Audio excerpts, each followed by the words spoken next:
Brigadier retired Nadir Mir साहब ने बहुत शुक्रिया सर बोल न्यूज़ को वक्त देने के लिए। फरमाइएगा, ईरान की जानिब से भरपूर जवाबी कार्रवाई का आगाज़ कर दिया गया है इसराइल पर, किस तरीके से देखते हैं आप इस हमले को? आज सुबह इसराइल ने एक सरप्राइज अटैक किया, अगरचे बिल्डअप तो हो रहा था लेकिन जंग तो आज सुबह शुरू हुई, अर्ली मॉर्निंग जब थी, बल्कि कल रात के बाद। तो उसमें तकरीबन 200 एयरक्राफ्ट 200 जहाज इस्तेमाल किए इसराइल ने ईरान के ऊपर मिसाइल्स और बॉम्ब करने के लिए, और उससे काफी नुकसान किया। उसके दो पहलू थे, एक था डीकैपिटेशन स्ट्राइक, यानी कि ईरान की मिलिट्री लीडरशिप, ईरान के साइंसदान और कुछ और अहम शख्सियात को उन्होंने टारगेट किया और बहुत सारों को उन्होंने मार भी दिया, जो आपने खबरें सुनी है सबने। और दूसरी थी डिसआर्मिंग स्ट्राइक। डिसआर्मिंग का मतलब है कि जो जंग हो रही है असल में ईरान को न्यूक्लियर वेपन, एटॉमिक वेपन या एटमी असला बनाने से रोकने के लिए जंग कर रहा है इसराइल और अमेरिका करने जो टॉक शुरू की थी।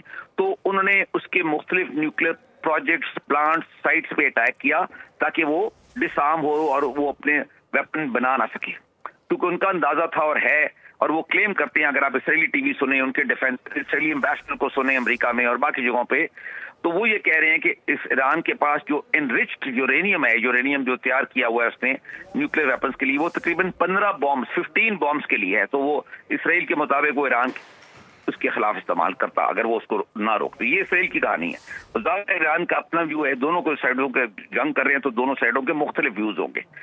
अब ईरान ने उसके ऊपर जो कि सुबह जो अटैक हुआ उसमें ईरान के मिलिट्री लीडरशिप और साइंसदान भी कोई मारेगा, और ज़ाहिर उसका काफी शौक हुआ, क्योंकि देखे ना, अगर लीडरशिप के सीनियर लोग मर जाएं एकदम जंग में, शहीद हो जाएं, तो उनको फिर रिप्लेस करने में थोड़ा सा टाइम लगता है। नई लीडरशिप आती है, संभालती है, कुछ मतलब it takes a little time.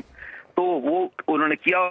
उसके बाद अब उन्होंने अपनी रिस्पांस यानी रिटेलिएशन, जवाबी कार्रवाई ईरान ने शुरू की है, जिसमें पहले ड्रोन्स भेजे थे उन्होंने और अब वो बैलिस्टिक मिसाइल्स के साथ हमले कर रहे हैं। ईरान के इसराइल के पास बुनियादी ताकत अपनी एयरफोर्स की है इसराइल की, अगरचे इसराइल के पास मिसाइल भी बहुत हैं भरपूर, लेकिन सबसे ताकतवर चीज इसराइल की एयरफोर्स है। जबकि ईरान के पास जो इस लड़ाई में जो अजीब चीज निकली, वो ईरान की एयरफोर्स तो आई नहीं सारे मैदान में लड़ाई के। जब इसराइल के जहाज आए तो ईरानी planes aircraft air force did not come to challenge them. जैसे इंडिया की एयरफोर्स आई थी, आपको याद है, 6-7 मई को, तो पाकिस्तान एयरफोर्स ने भरपूर मुकाबला किया, उसको हरा भी दिया, भगा भी दिया इंडिया की एयरफोर्स को। इधर ऐसे नहीं हुआ। तो ईरान ने जवाबी कार्रवाई मिसाइलों से की है। अब देखना यह है कि ये लड़ाई आगे बढ़ती है या जिस तरह प्रेसिडेंट ट्रंप कह रहे हैं अभी भी इसको अमन के एक सीज फायर करा के पीस डील जो ऑफर कर रहा है अमेरिका, उसके ऊपर वो बात कर लें। तो देखने की बात है, क्योंकि ये अगर जंग बढ़ गई तो फिर ये बहुत बड़ी जंग हो जाएगी, जिसमें पूरा खित्ता या बहुत सारे दुनिया के मुल्क शामिल हो जाएंगे। इसमें और भी बहुत से पहलू हैं। अगर ईरान बड़ी जंग शुरू हो जाती है तो ईरान स्ट्रेट्स ऑफ हॉर्मोज, जहां से ऑयल शिपिंग गुजरती है, उसको अगर बंद करता है तो दुनिया की नेवीज यानी अमेरिका की, नेटो की नेवीज भी आ जाएंगी।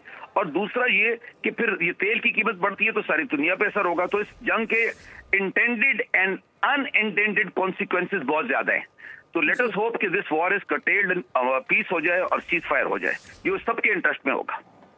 ठीक है, तो आप क्या समझते हैं, आप ये बताइएगा ब्रिगेडियर साहब कि जो ये खत्ते में कशीदगी बढ़ती जा रही है, इसको रोकने के लिए जो इंटरनेशनल प्लेटफॉर्म्स हैं और जो दो बड़ी ताकतें हैं लाइक चीन है, जिस तरह अमेरिका है, उनका रोल क्या होना चाहिए?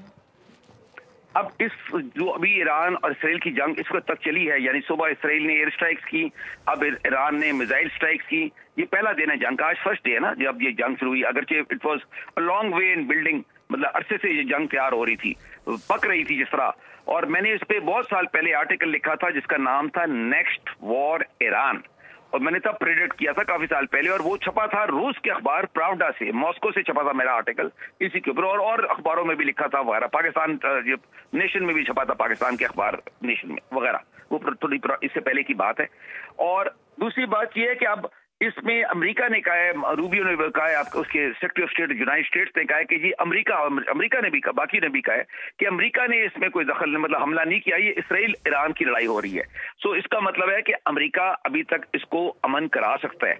अब ईरान उसको एक्सेप्ट करे इस सालसी या मीडिएटर या पीस मेकर, तो वो दूसरी बात है। लेकिन और मुल्क भी तो है ना, रूस है, चीन है जिसके साथ ईरान के अच्छे ताल्लुकात है, ईरान के तो अच्छे ताल्लुकात है उनके साथ। तो अगर अमेरिका इसराइल के साथ क्लोज है तो ईरान के साथ रशिया और चाइना भी तो क्लोज है। तो इसलिए ये 3 बड़ी ताकतें और यूरोपीय मुल्क भी हैं, और उसके अलावा ये अरब ममालिक भी हैं यहाँ पर, इंक्लूडिंग सऊदी अरेबिया, जिसका एक रिप्रेजेंटेटिव पहले गए थे ईरान में बताने के लिए कि ये पीस डील कर ले न्यूक्लियर की, वरना इसराइल से जंग हो जाएगी। तो अभी भी वो चाहती हैं कि अमन हो, MBS जो है वो अमन की कोशिश करना चाहती है, और बाकी तो इसलिए काफी ममालिक हैं जो अमन चाहती हैं, और ये सबके इंटरेस्ट में है, क्योंकि बड़ी जंग जो हो जाएगी, फैल जाएगी, आउट ऑफ कंट्रोल होगी, सारी दुनिया का नुकसान होगा, शामिल ईरान के, इसराइल के और बाकी दुनिया का भी। इसमें नादिर साहब, शर्जील मुखातिब हूँ आपसे, जानने चाहेंगे आप क्या समझते हैं ईरान की जानिब से यकीनी तौर पर अभी अटैक किया गया है, कितने जो है वो यकीनी तौर पर ये मोहलक होगा, कितना डैमेज देगा, जो कि एक्सपेक्ट किया जाता है कि देना चाहिए डैमेज। ऑलरेडी हम देख रहे हैं कि इजराइल के फ्रंट पे कि यूरोप पूरा खड़ा हुआ है, साथ अमेरिका खड़ा हुआ है, मुस्लिम ममालिक से बेसिस इस्तेमाल की जा रही हैं। ऐसे में मुस्लिम ममालिक के किरदार को क्या हो गया है, वो ऐसी कहाँ है, कहाँ नज़र आ रही है, वो यकजहती क्यों नहीं नज़र आ पा रही है? देखिए, ये पहले एक चीज समझने की जरूरत है। दो तीन सवाल है। क्या एक सवाल है कि ईरान ने जो मिसाइल लॉन्च किए हैं, मिसाइल अटैक किया है, उससे कितना नुकसान होगा, एक ये सवाल है आपका। और इससे पहले इसराइल ने जो एयरफोर्स लॉन्च की थी इसराइली हवा, उससे काफी नुकसान हुआ ईरान का, जो नजर आ रहा है अभी तक। एग्जैक्ट तो बाद में पता लगेगा। ईरान के मिसाइल अभी लग रहे हैं, कुछ लगे हैं और बाकी लगेंगे, और ईरान के पास काफी बड़ा मिसाइल आर्सनल है, मतलब उसके पास काफी बड़ा स्टॉक है मिसाइलों का और मुख्तलिफ किस्म के मिसाइलों का, और उससे जो ख्याल है या ईरान का अपना दावा है वो इसराइल का बहुत नुकसान कर सकती है, ईरान का क्लेम है। अब होता क्या है, वो तो मैं हमेशा कहता हूँ ना, ये तो जंग के बाद पता लगता है ना। इंडियन एयरफोर्स आई थी पाकिस्तान के खिलाफ इस ख्याल में कि वो 80 जहाज है तो वो आके डोमिनेट करेंगे। पाकिस्तान के 40 जहाज गए, लेकिन पाकिस्तान ने वो एयर बैटल जीत ली।